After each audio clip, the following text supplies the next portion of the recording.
এখানে যারা আছেন বুকে হাত দিয়ে বলুন তো বাড়িতে গিন্নিকে ভয় পান না? একটা সত্যি কথা বলবো, বলি আমিও কিন্তু ভয় পাই। আর একটা সত্যি কথা বলি, ভয় পাওয়া ভালো। কেন জানেন? তাতে সংসারে একটা বাঁধন থাকে। ভাগ্যিস অজামিল ভয়টা পেত। অজামিলের কপালে কিছু হলো জানেন? আজকে সৌভাগ্য কি হলো দেখুন। প্রভাত হলো, সাধু বাবারা তো চলে যাবে। অজামিলকে ডেকে বললো, বাবা অজামিল বলুন, বাড়িতে সাধু সেবা দিলে দক্ষিণা দেবে না? আবার দক্ষিণা?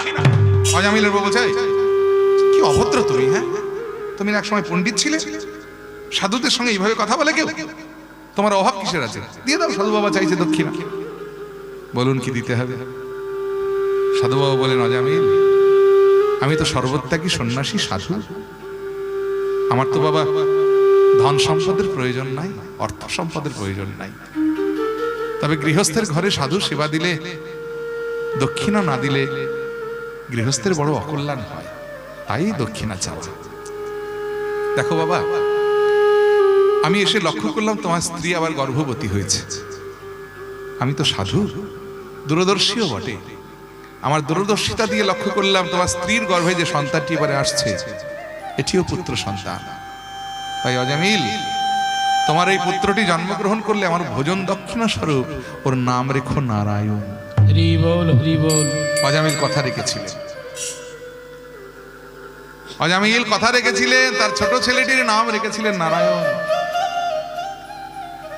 এদিকে অজামিলের যেদিন মৃত্যুশয্যা, ওদিকে সমন মানে যমদূত এসেছে অজামিলকে নিয়ে যাওয়ার জন্য। অজামিলের শিওরের গোড়ায় যমদূত এসে যখন বসলো, সমন এসে বসলো, যে অজামিল কোনোদিন কাউকে ভয় পায়নি, আজকে যমদূতকে দেখে ভয় পেয়ে গেছে, ভয়ে কেঁদে উঠেছে, বলছে, দাঁড়া রে সমন, আর কিছুক্ষণ, আমার কিছু কাজ আছে বাকি, আমার কিছু কাজ আছে দাঁড়ানে সম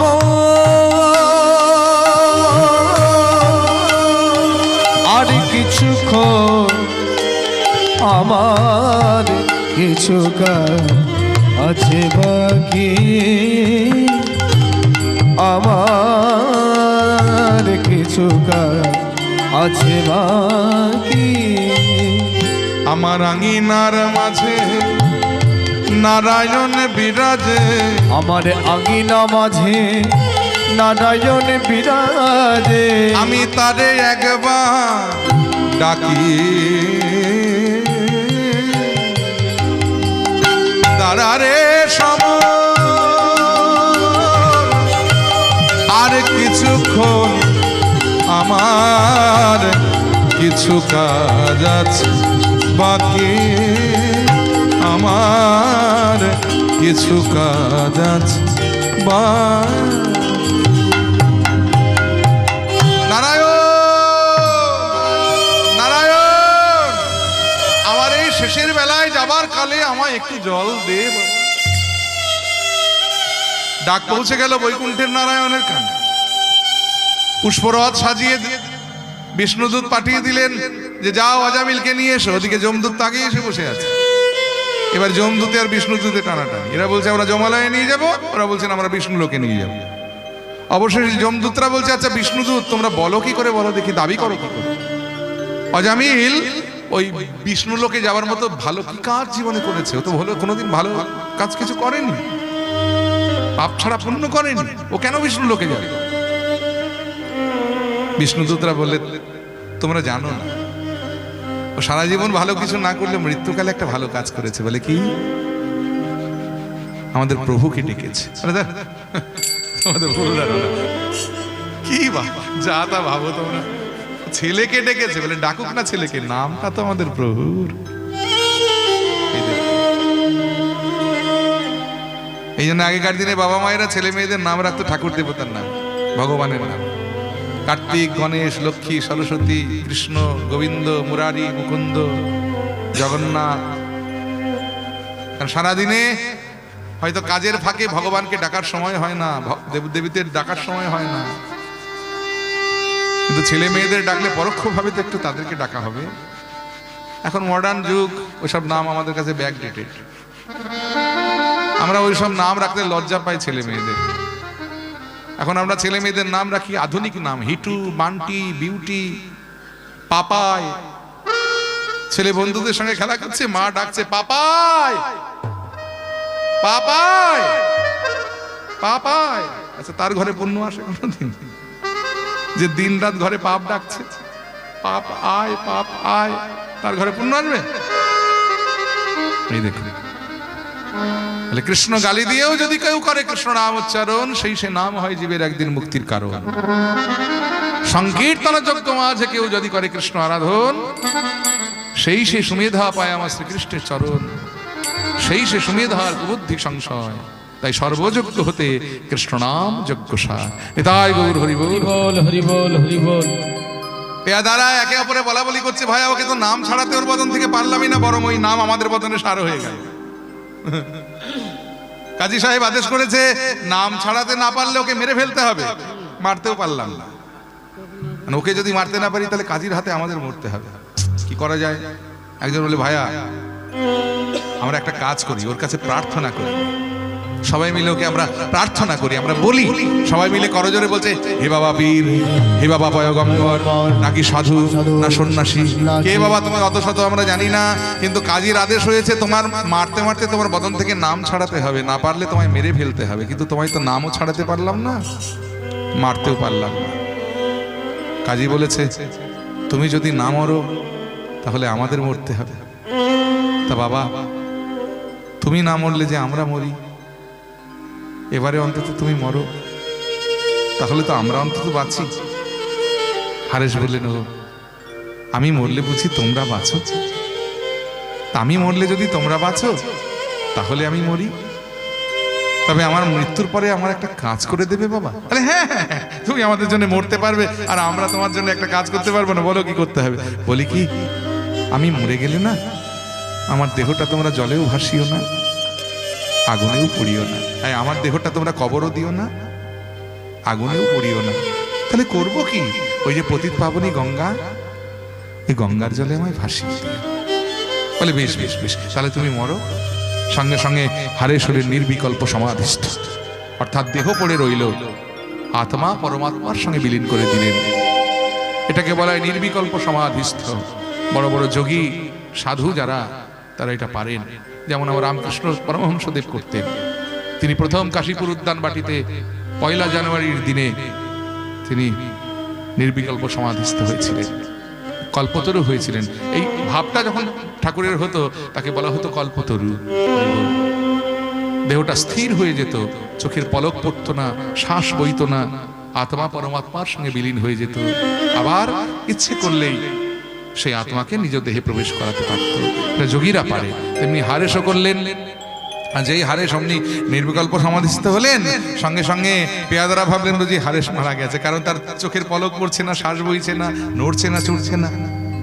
একজন পেয়াদা ছুটতে ছুটতে কাজীর কাছে গিয়ে বলে, হুজুর হুজুর কাফেরটা মারা গেছে, হুজুর কাফেরটা মারা গেছে। তাহলে যাও ওকে কবর দিয়ে দাও।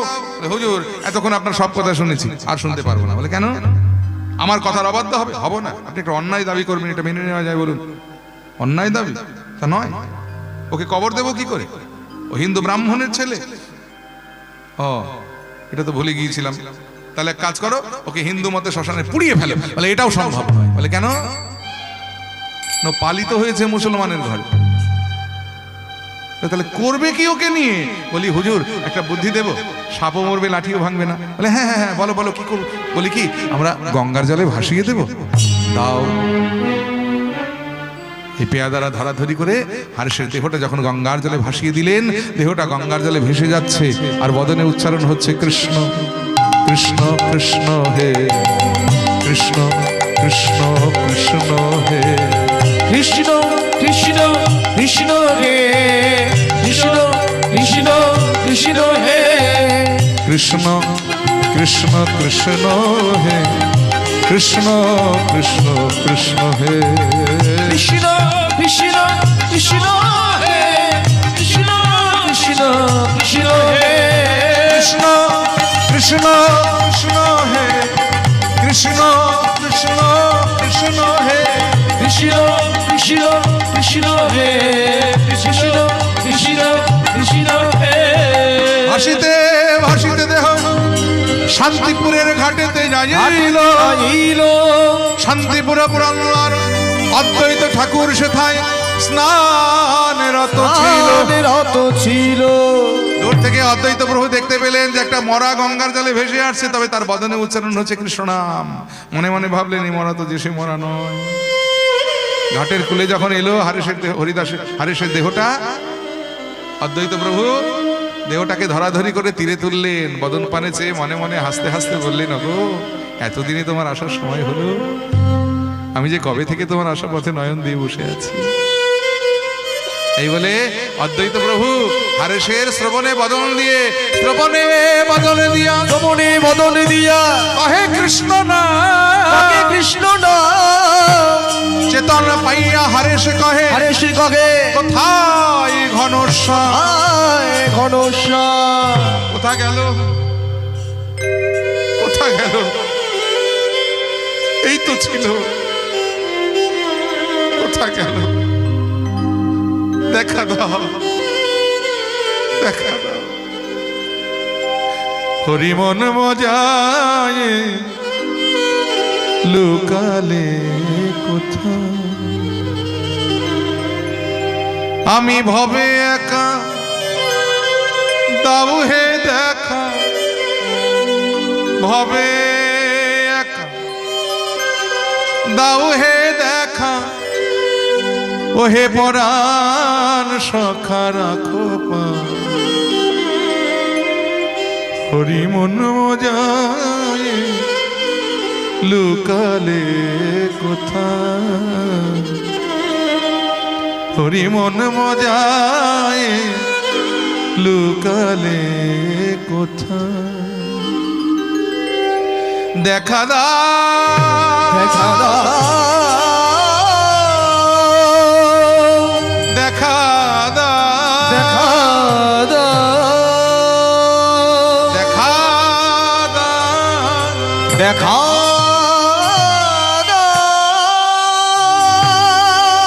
সম্মুখে অদ্বৈত প্রভুকে দেখে আছাড় খেয়ে বলেন, অদ্বৈত প্রভুর চরণে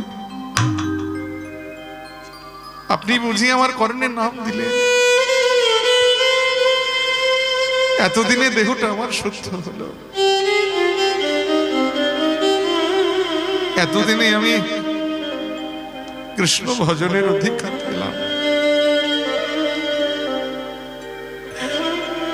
যেহেতু আপনি আমার করেন দিলেন না, তাই আমি আপনাকে আজ থেকে গুরু রূপে বরণ করলাম। আজ থেকে আপনি হলেন আমার পরম গুরু। গুরুদেব আমায় ঠাই দিন, চলো ওঠো গো ওঠো। এতদিন তুমি যা ছিলে, আজ তোমার করণে দিলাম হরিনাম। আজ থেকে তুমি হলে হরির দাস, আমি তোমার নাম দিলাম হরিদাস। গুরুদেব আমার গতি কি হবে গুরুদেব? তার দেখা কি পাবো না? তার চরণে কি আশ্রয় পাবো না? পাবে গো পাবে। নাম আশ্রয় করো, জানবে যেই নাম সেই কৃষ্ণ। ভজনিষ্ঠা করি, নামের সহিত আছেন আপনি শ্রীহরি। নাম করতে করতে করতে করতে নামের কৃপা তোমার হবেই হবে। হরিদাস চলে যাও বেনাপোলের জঙ্গলে, ওখানে গিয়ে ভজন কুটির বেঁধে তুমি হরিনাম করো। হরিবল। হরিদাস গুরু আদেশে চলে এলেন বেনাপোলের জঙ্গলে। বর্তমানে উত্তর 24 পরগনা জেলার বনগাঁও শহর থেকে প্রায় 10 কিলোমিটার দূরে অবস্থিত এই বেনাপোল। 5 কিলোমিটার দূরে পেট্রাপোল, যেটা হলো হরিদাসপুর নামে খ্যাত। বাংলাদেশ যেতে হলে পায়ে হেঁটে স্থলবন্দর দিয়ে ভারতবর্ষের সবচাইতে বড় স্থলবন্দর হলো এই বেনাপোল ইন্টারন্যাশনাল বর্ডার, যেখান দিয়ে বাংলাদেশ প্রবেশ করতে হয়। সেই পেট্রাপোল থেকে আরো 5 কিলোমিটার গেলে বেনাপোলের জঙ্গল। সেই বেনাপোলের জঙ্গলে ভজন কুটির বেঁধে হরিদাস সারাদিনে 3 লক্ষেরও বেশি কৃষ্ণনাম না করে তিনি জলগ্রহণ পর্যন্ত করেন না। আহা, সেই হরিদাস তিনি ভজন কুটির বেঁধে হরিনাম করেন। ধীরে ধীরে খবরটা বেনাপোলের গ্রামে উঠে গেল। সব ভক্তরা ভাবলেন, বাহ, একজন সাধু এসেছেন জঙ্গলে, সে নাকি 3 লক্ষ নাম না করে জলগ্রহণ করে না, একবার যাই তাকে দেখে আসি। দিনে দিনে ভিড় বাড়তে লাগলো। সবাই এসে হরিদাসের ভজন কুটিরে হরিদাসকে দেখতে লাগলো। হরিদাস তাদের উদ্দেশ্য করে বললেন, শোনো গায়ের নরনারী, আমার কথা শোনো, আমায় ঘিরিয়া তোমরা দাঁড়াইয়েছ কেন? হরে কৃষ্ণ কৃষ্ণ কৃষ্ণ হরে হরে, হরে রাম রাম রাম হরে হরে। নারীকে জানিবে মা, ঐশ্বর্যকে মা, ঐশ্বর্যকে মাটি সদা সত্যই উচ্চারিবে এই কথা খাঁটি। হরে কৃষ্ণ কৃষ্ণ কৃষ্ণ হরে হরে, হরে রাম রাম রাম হরে হরে। এই রূপে উদ্ধারিবে, নাম করো ভক্তি ভরে। হরে কৃষ্ণ কৃষ্ণ কৃষ্ণ হরে হরে। সবাই মিলে বলো আমার সঙ্গে, হরে কৃষ্ণ কৃষ্ণ কৃষ্ণ হরে হরে, হরি বল। হরে রাম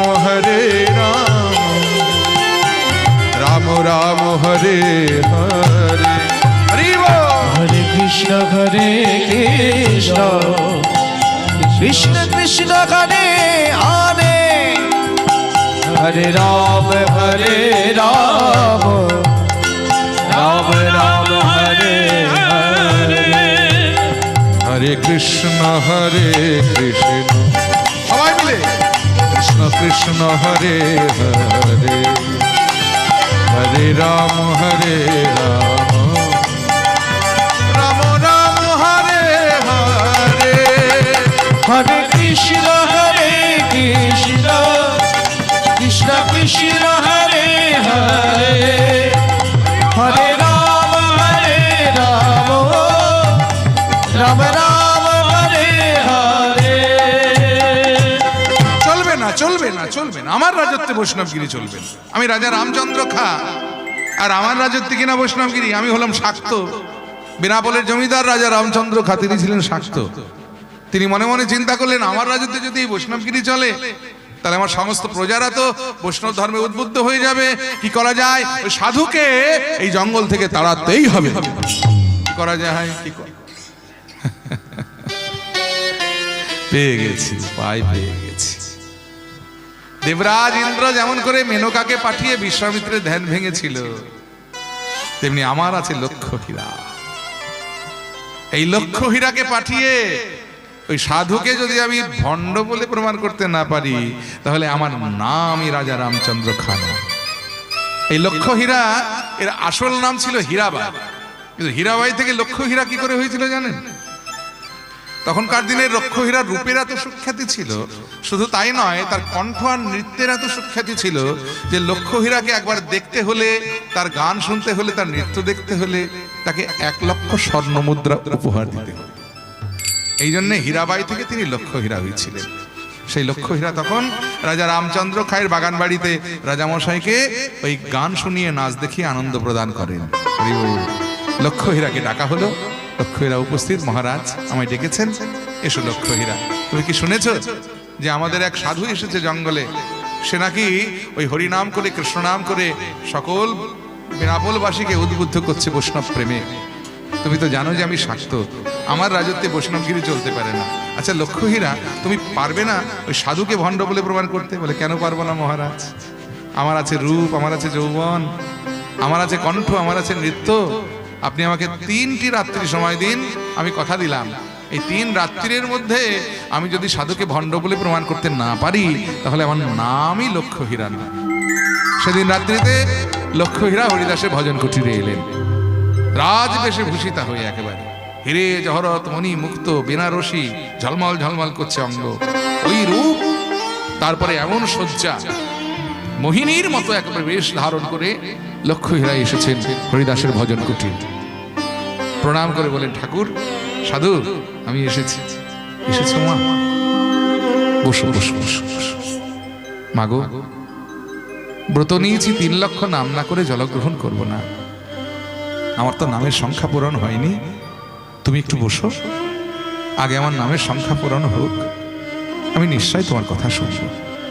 লক্ষ্মীহীরা বসে রইলেন, হরিদাস অমনি নামের মালা হাতে করে বলছেন, হরে কৃষ্ণ হরে কৃষ্ণ কৃষ্ণ কৃষ্ণ হরে হরে, হরে রাম হরে রাম রাম রাম হরে হরে। হরে কৃষ্ণ কৃষ্ণ কৃষ্ণ হরে হরে, হরে রাম রাম রাম হরে হরে। হরে কৃষ্ণ কৃষ্ণ কৃষ্ণ হরে হরে, হরে রাম রাম রাম হরে হরে। হরে কৃষ্ণ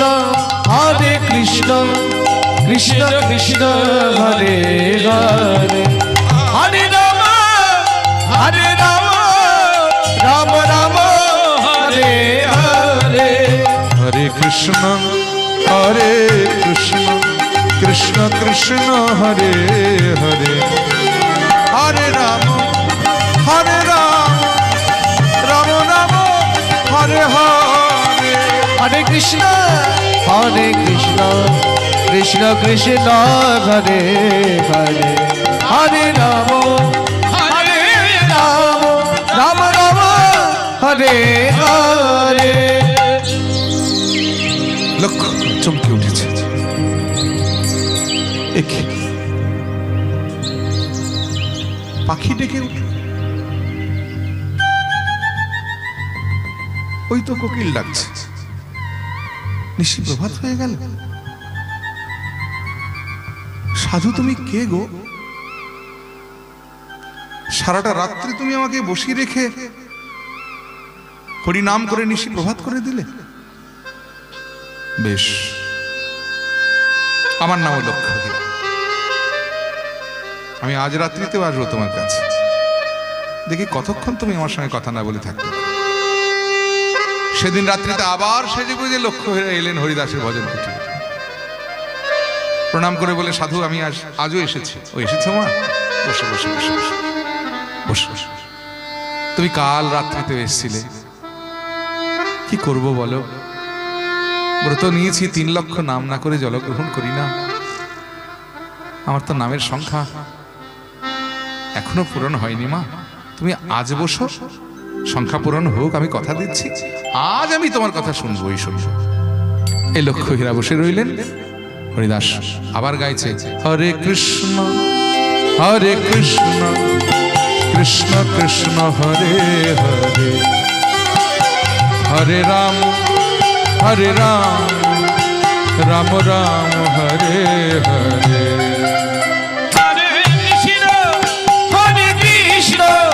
কৃষ্ণ কৃষ্ণ হরে হরে, হরে রাম রাম রাম হরে হরে। হরে কৃষ্ণ কৃষ্ণ কৃষ্ণ হরে হরে, হরে রাম রাম রাম হরে হরে। হরে কৃষ্ণ কৃষ্ণ কৃষ্ণ হরে হরে,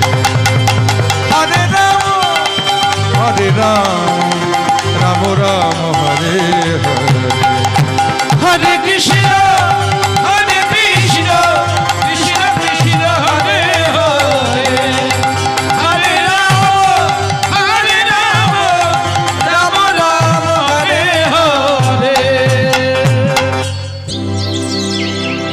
আবার চমচকছে লক্ষ্য, কি আজ অনিশি প্রভাত হয়ে গেল? সাধু তুমি কে গো? আমি লক্ষ্য হীরা। আমাকে একবার চোখের দেখা দেখবার জন্য কত রাজা মহারাজা রথী মহারথী আমার ঘরের সামনে হত্যা দিয়ে পড়ে থাকে, আর তুমি কোথাকার কি এক লেংটি পড়া সাধু? দুটো রাত্রি আমি তোমার সামনে বসে রইলাম, তুমি একটা বারের জন্য আমার পানে ফিরেও তাকালে না। নাম করে তুমি নিশি প্রভাত করে দিলে। বেশ, আমার নামও লক্ষ্য হীরা, আমিও ছাড়ার পাত্রী নই। আমি রাজা রামচন্দ্রের খায়ের কাছ থেকে 3টি রাত্রি চেয়ে নিয়েছি, 2টো রাত গেছে, কিন্তু একটা রাত এখন আমার কাছে আছে। আজ রাত্রিতে আবার আমি তোমার কাছে আসবো, আর এই মাটিতে দাঁড়িয়ে আমি প্রতিজ্ঞা করছি, আজ রাত্রিতে হয় তুমি আমার হবে, নয় আমি তোমার হবে। সেদিন রাত্রিতে লক্ষ্য হীরা আবার এলেন, তবে আজ আর রাজবেশে নয়, কারণ চিন্তা করলেন যে এই যে বেশভূষা, এই বেশভূষার মূল্যটা ওই লেংটি পরা সাধু ঠিক বুঝতে পারছে না, কারণ জীবনে দেখেনি তো এরকম পোশাক, বুঝতে পারছে না, তাই গুরুত্ব দিচ্ছে না। ও যেরকম পোশাক দেখতে অভ্যস্ত, আজকে সেই বেশে সেজে যাবে। এই বলে লক্ষ্য হীরা আজকে একটা সাদা থান পরেছে, দাদার সঙ্গে তিলক করেছে, কপাল এই কণ্ঠে তুলসীর মালা পরেছে, একেবারে বৈষ্ণবী বেশে হরিদাসের ভজন কুটির উপস্থিত। এই দেখো সঙ্গ গুণ একে বলে, সাধু সঙ্গ হচ্ছে তো, 2টো রাত্রি সাধু সঙ্গ হয়েছে, সঙ্গের গুণ হবে না? বেশ পরিবর্তন হয়ে গেছে লক্ষ্য হীরার, এখন শুধু মনের পরিবর্তনটা হতে বাকি। হরিদাসের ভজন কুটিরে এলেন, হরিদাস তখন নামের মালা হাতে করে গাইছেন, হরে কৃষ্ণ কৃষ্ণ কৃষ্ণ হরে হরে, হরে রাম রাম রাম হরে হরে, হরে কৃষ্ণ কৃষ্ণ কৃষ্ণ কৃষ্ণ হরে হরে, হরে রাম রাম রাম হরে হরে। লক্ষ্য হীরা এসে আজ আর কোনো কথা বললেন না, সঙ্গে সঙ্গে শুরু করে দিলেন হরিদাসের সম্মুখে দাঁড়িয়ে তার মধুর কণ্ঠের সঙ্গীত। সাধুজি সাধুজি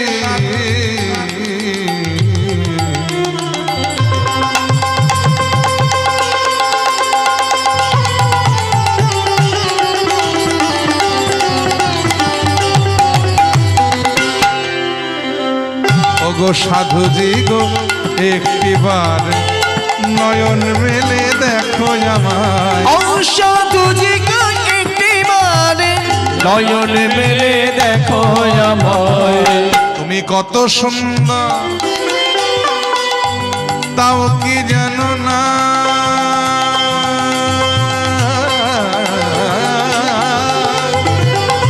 কত সুন্দর তাও কি জানো না, কত সুন্দর তাও কি জানো না, তুমি কত সুন্দর তাও কি জানো না। তোমায় দেখে নয়ন মুগ্ধ আমার, হরে কৃষ্ণ হরে। একে সাধুর নাম কেন আমার কণ্ঠে? আমি তো এই গান গাইতে আসিনি, তাহলে এই গান কেন আমার কণ্ঠে উচ্চারণ হলো? না না না, আমায় হারলে চলবে না, আমি লক্ষ্য হীরা, আমি সাধুর কাছে হারবো না, আমি গাইবো আমায় নিয়ে খেলা করো,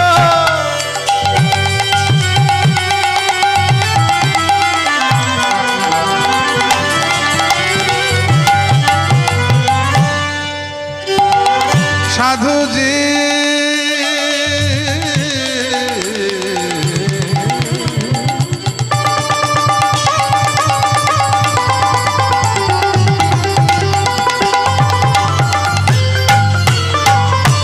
আমায় নিয়ে খেলা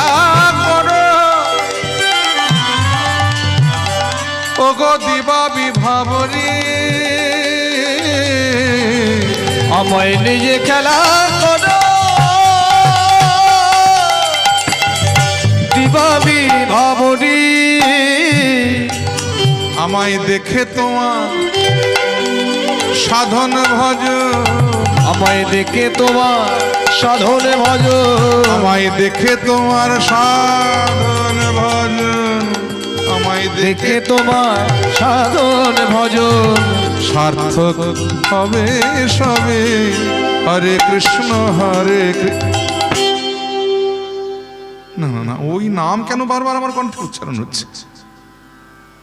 আমি তো এই গান গাইতে আসিনি, আমি তো আমার গান গাইতে এসেছি, কিন্তু অন্তর থেকে কে যেন বলে উঠল লক্ষ্য হীরা কোটি জন্মের স্বীকৃতিতে এমন ভাগ্য মেলে ওই নাম যখন তোর বদনে উচ্চারণ হয়েছে একবার বদন ভরে বল না। লক্ষ্য হীরা নিজের অজান্তে যেন বলে ফেললেন, নিজের অজান্তেই নিজের অনিচ্ছাতেই তিনি বদন দিয়ে বলে ফেললেন হরে কৃষ্ণ কৃষ্ণ কৃষ্ণ হরে হরে হরে রাম রাম রাম হরে হরে হরে কৃষ্ণ হরে কৃষ্ণ হরে হরে হরে রাম রাম রাম হরে হরে। আচ্ছা আর কে বললেন হরিদাসের রতন রাঙা চরণে ঠাকুর গো ঠাকুর গো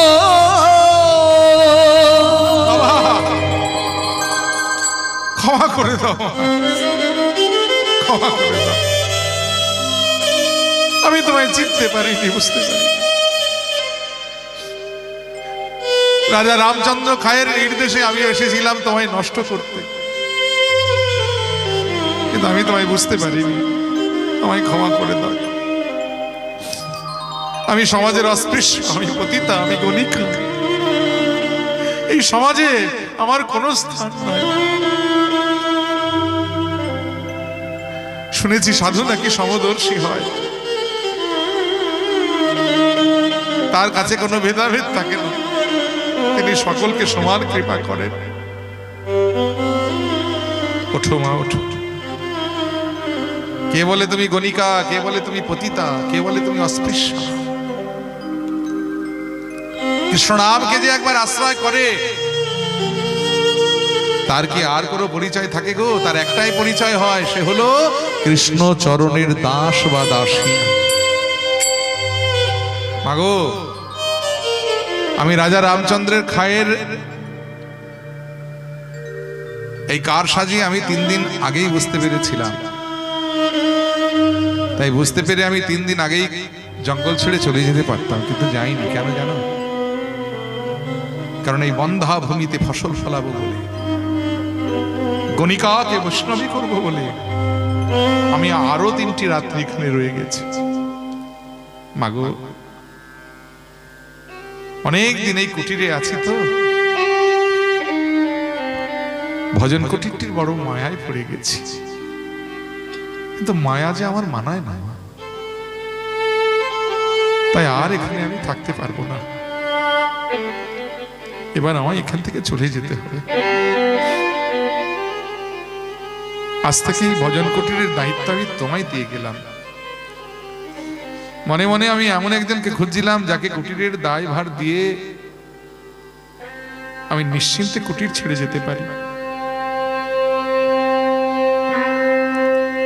আজ থেকে কুটিরের দায়ের ভাই আমি তোমায় দিয়ে গেলাম। দেখো মা,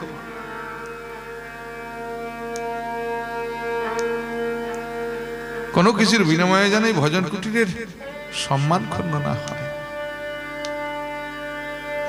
মাগো আমায় সে চলে যেতে হবে। অনেকদিন গুরু দর্শনে যাই নাই, মনটা বড় কাঁদছে গুরু দর্শনের জন্য। আমায় বিদায় দাও, আমি যাই।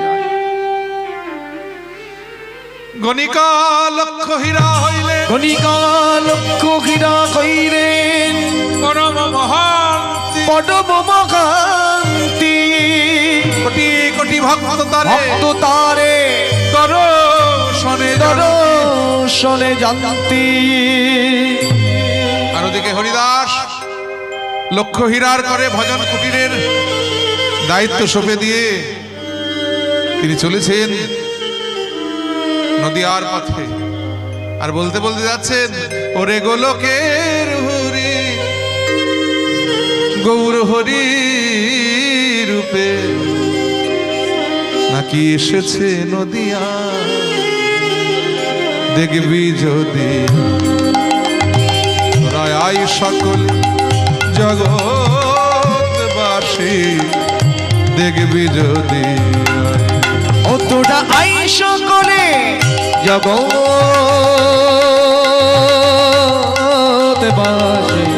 দেখবি যদি যায়। আরে রাধা প্রেমে গড়া তনু,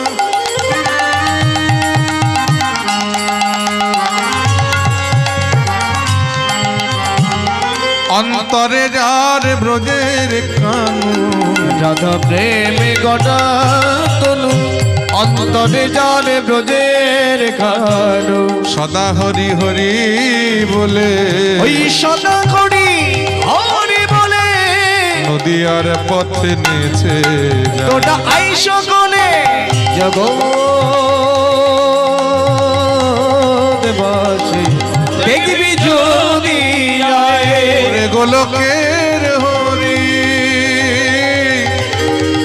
গৌর হরি রূপে এসেছে নদিয়ায়, দেখবি যদি আয়। ও তোরা আই সকলে জগৎবাসী,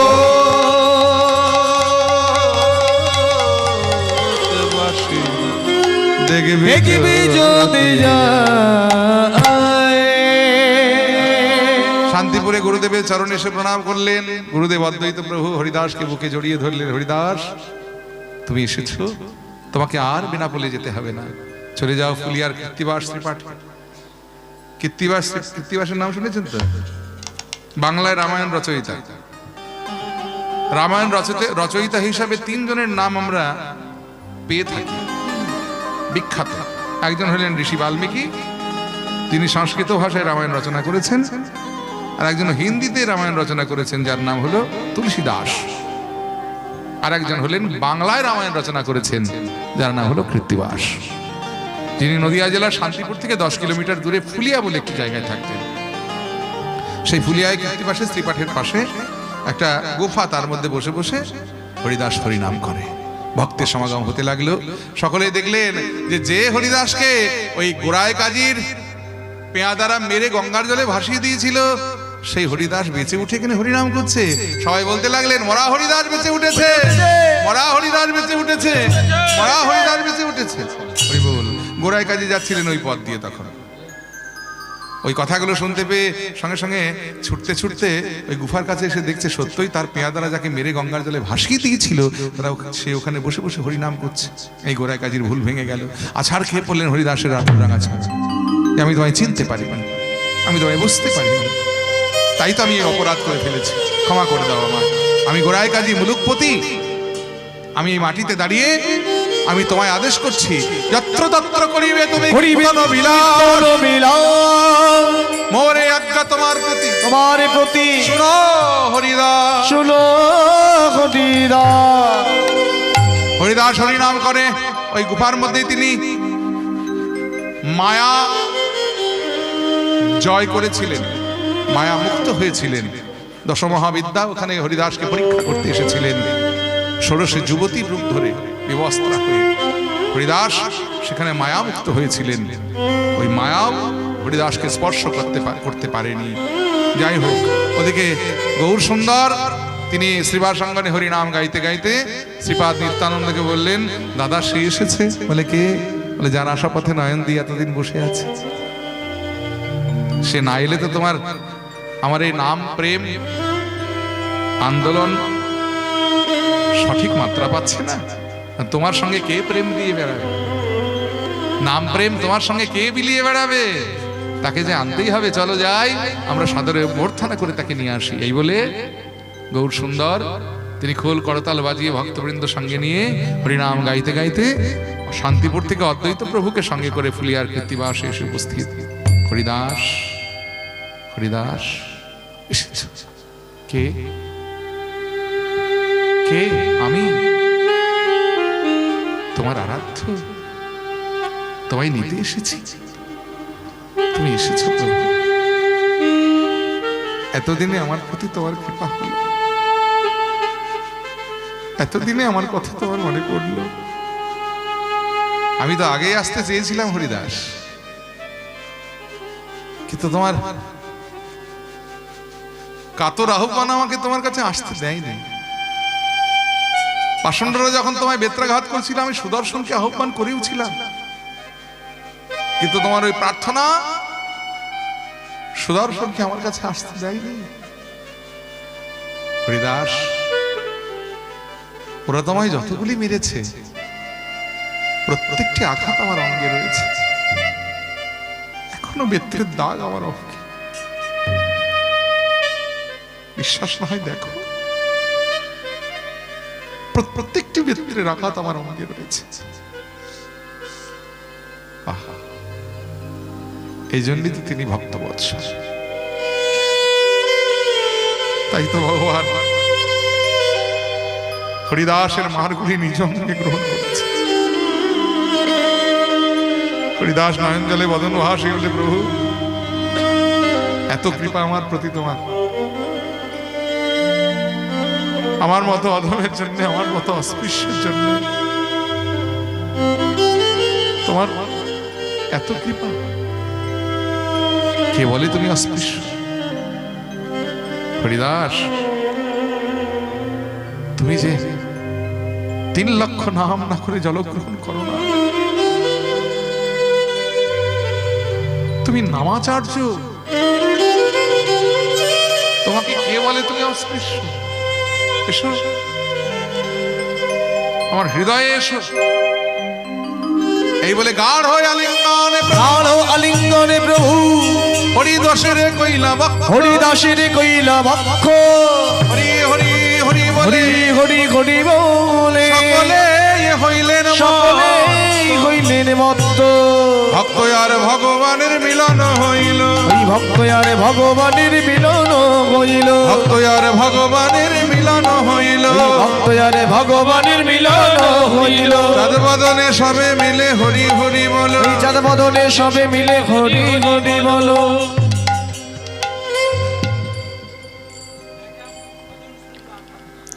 সকলের চরণে অধমের প্রণাম নেবেন। মানে কীর্তন রত্ন মাননীয় পলাশদাকে আমরা খুব কষ্টে আনতে পেরেছি, তো সুর সম্রাট উনি, তো সবাই আমার এটা ব্যক্তিগত মানে চাওয়া, তো যদি আপনাদের সেই চাওয়ার মধ্যে মতামত থাকে একটু হাত তুলে জানাবেন। আমি দাদার থেকে একটা রাগ প্রধান গান শুনবো, আপনারা কি বলেন? আর একটা কথা আপনাদের থেকে রায় নেব, পরের বৎসরে আমরা আবার দাদাকে হয়তো রাখবো, তবে দাদা যদি একটু কৃপা করে তবে রাখতে পারবো। আপনারা কি বলেন? এবার আপনি বলবেন। যায়নি তাই বেশ। সুজিত দা আমাকে সত্যিই খুব ভালোবাসে, ওনার বাড়িতেও আমি একবার গেছিলাম, আমার সৌভাগ্য হয়েছিল।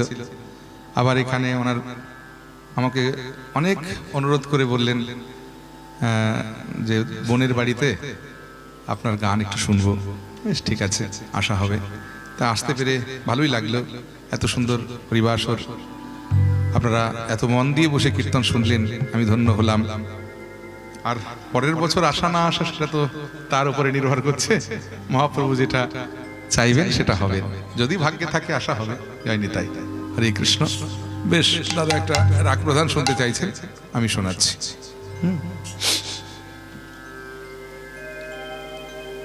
আসি বলে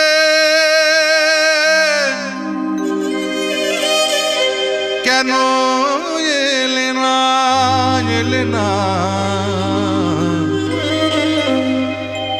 এলে না,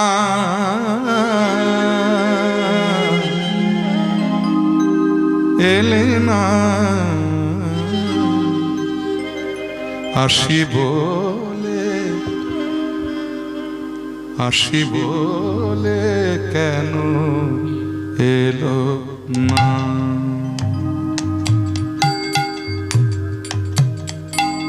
সখী তোরা বল গো,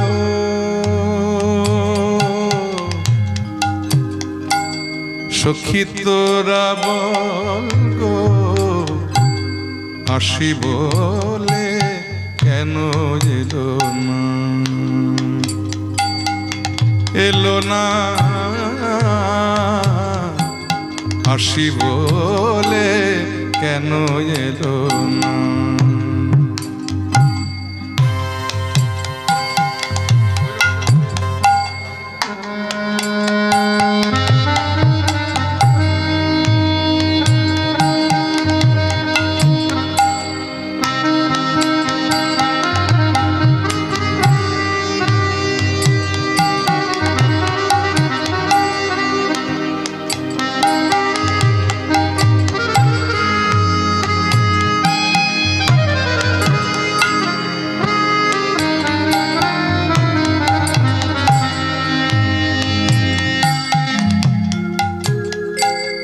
তোরা নিঠুর বলিস তারে, নিঠুর সে নয় গো, নিঠুর বলিস তারে, নিঠুর সে নয় গো। ফিরে কি আসিবে তবে হৃদয়াময় গো, সখী ফিরে কি আসিবে তবে হৃদয়াময়, আমার শ্যামের ভবে নেই কোনো তুলনা, আমার শ্যামের ভবে নেই কোনো তুলনা, আমার শ্যামের ভবে নেই কোনো তুলনা, আমারও শ্যামের ভবে নেই কোনো তুলনা, আমারও শ্যামের ভবে নাই কোনো তুলনা, আসি বলে কেন এলো না, এলো না, আসি বলে কেন এলো না, এলো না, আসি বলে, আসি বলে, আসি বলে কেন এলো না। সবাই ভালো থাকুন, সুস্থ থাকুন, আনন্দে থাকুন, আর বলবেন না, অনেক রাত হয়ে গেছে, আমাদের অনেক দূরে যেতে হবে। হ্যাঁ, আমি একটা বৈতালিক শোনাচ্ছি, তাল ছাড়া গান এটি। হ্যাঁ, মাজার আনন্দময়ী সে কি নিরানন্দে থাকে, ও জারি হোকালে পরকালে,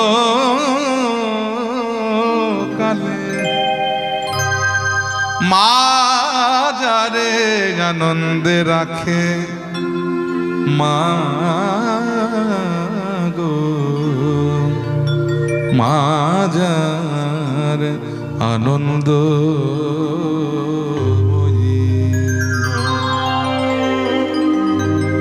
সদানন্দময়ী শ্যামা,